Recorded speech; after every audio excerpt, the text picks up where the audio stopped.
This classics program could very well be entitled Dining with the Brits. Two of the three composers represented on the program, Edward Elgar and Benjamin Britten, are arguably the greatest English composers of the last 150 years.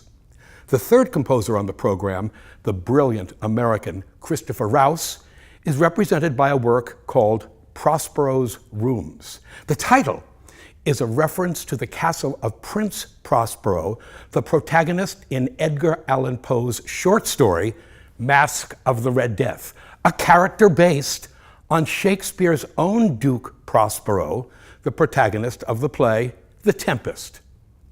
We are going to focus here on the Enigma Variations of Edward Elgar, that single composer who must be credited with having brought English music in from the cold. Bear with me, because we must, for a moment, talk about the food of the British Isles. We ask, why should such a sophisticated and culturally diverse nation, one just a few miles away from France, be so gastronomically bereft by comparison?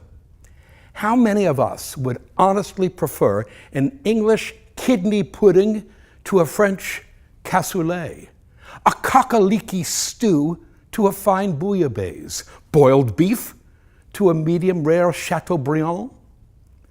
The names alone of much British fare are enough to spoil any appetite. There's licky pie, there's syllabub, there's Welsh faggots, and of course, spotted dick. Be still, our colons. Why bring all of this up? Because as it goes with food, so it went with English music. This is not to say that England was always bereft of great composers. The late 1500s and early 1600s, the latter part of the reign of Queen Elizabeth I, saw a brilliant group of composers working in London, including William Byrd, Orlando Gibbons, Thomas Morley, John Dowland, John Wilby, and Thomas Weelkes. The English Baroque reached its peak with the music of Henry Purcell, a first-class genius whose opera, Dido and Aeneas of 1689, remains one of the great masterworks of the repertoire. Purcell died in 1695 at the terribly young age of 36, and as far as English music is concerned, that was it, until the birth of Edward Elgar in Broadheath, south of Manchester, on June 2nd, 1857. This is not to say there wasn't a huge appetite for new music in England, but that appetite was fed by German composers. The English appetite for German music began with the arrival of the Saxon-born, Italian-trained George Frederick Handel in London in 1711.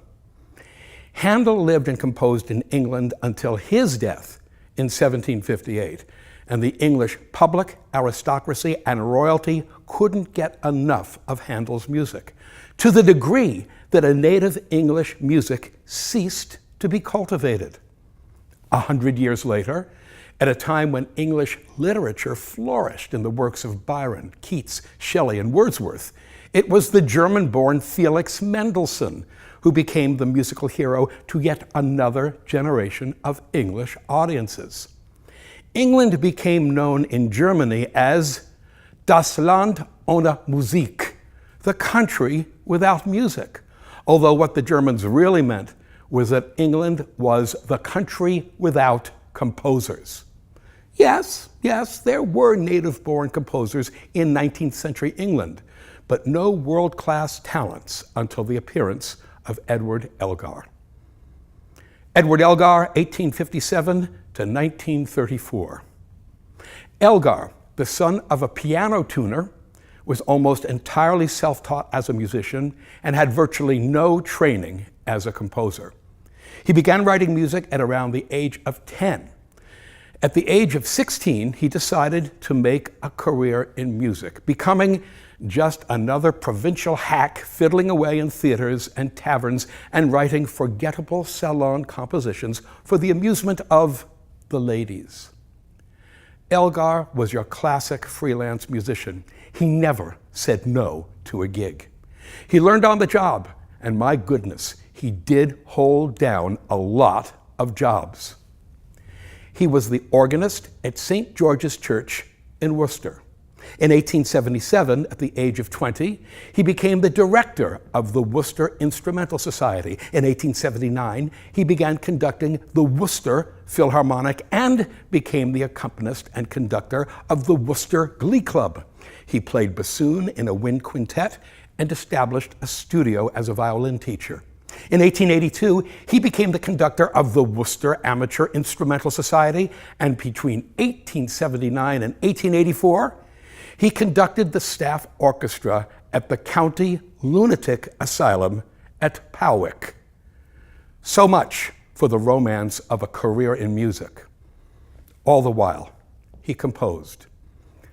According to musicologist Diana McVeigh, quote, his school was the sharp one of performance. If he lacked guidance, he suffered no false influence, and he acquired craft and speed. None of his early music is exceptional. Elgar must have been sustained by an inward belief in himself, unquote. In 1890, the not quite 33-year-old Elgar moved to London, there to give it the old college try. Pip, pip. In this, Elgar had everything going against him. He was a self-taught provincial trying to make a career in what was then the most cosmopolitan city in the world. He had no academic degrees, and he arrived without recommendations or connections. He was a Catholic in an overwhelmingly Protestant and to a great degree anti-Catholic city. So, what happened? Elgar failed miserably. He felt himself insulted, degraded, mistreated.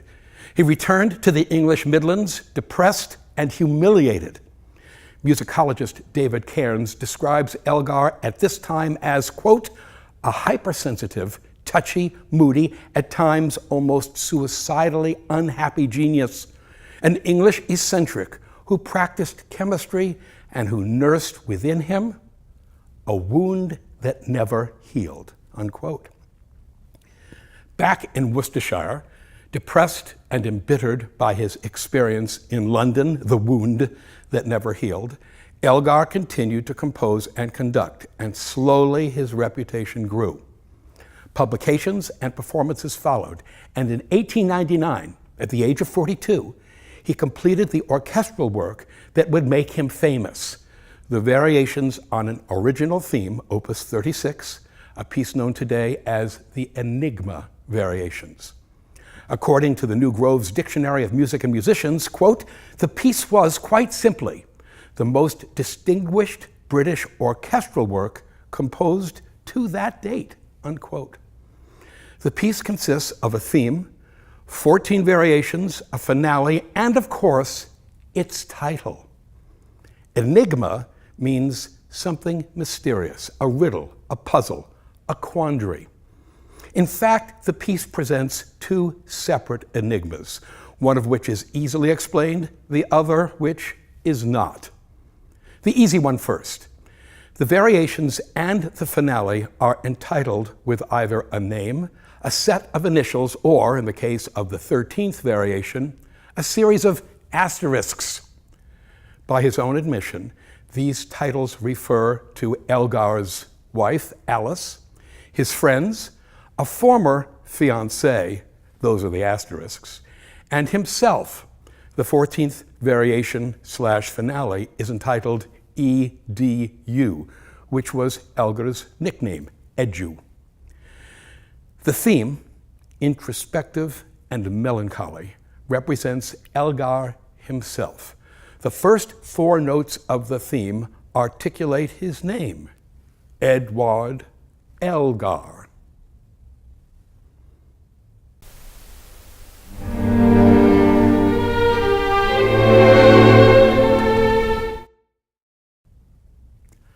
Edward Elgar.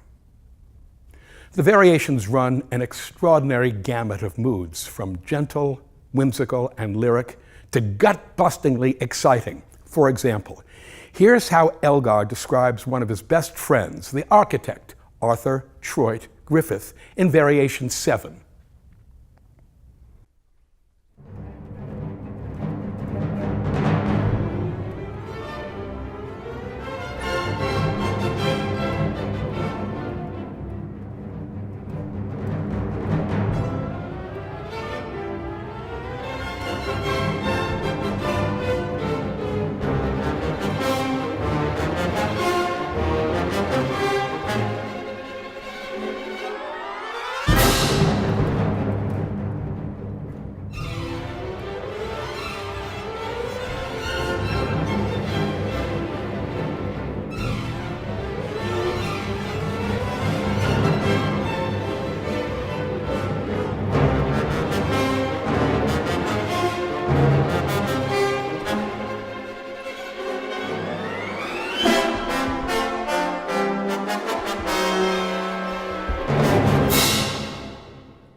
The other enigma to which the title refers is altogether harder to figure out. On this, Elgar was not helpful. He wrote, quote, "This other enigma I will not explain. Through the whole set, another and larger theme exists, but it is not played, so this principal theme never appears," unquote. What Elgar is saying is that the theme we hear at the beginning of the piece is but a counter melody to another theme that is never itself heard. Yes, Elgar might very well be blowing smoke, but on one occasion he reportedly admitted that the theme never heard is the famed Scottish paean to friendship and old times past, Auld Lang Syne, which can indeed be made to fit together with the theme. The Enigma Variations made Elgar famous. In 1912, he and his wife returned to London, this time in triumph. Elgar was made Master of the King's Music. He was knighted and made First Baronet of Broadheath. He was commissioned to write the coronation music for King Edward VII. He was awarded 10 honorary degrees and received the Gold Medal of the Royal Philharmonic Society in 1925. Unfortunately, the vindication did not reduce his bitterness. As the saying goes, recognition delayed is recognition denied. He once turned down an important invitation by writing the hostess that, quote, "You would not wish your table to be disgraced by the presence of a piano tuner's son," unquote. Thank you.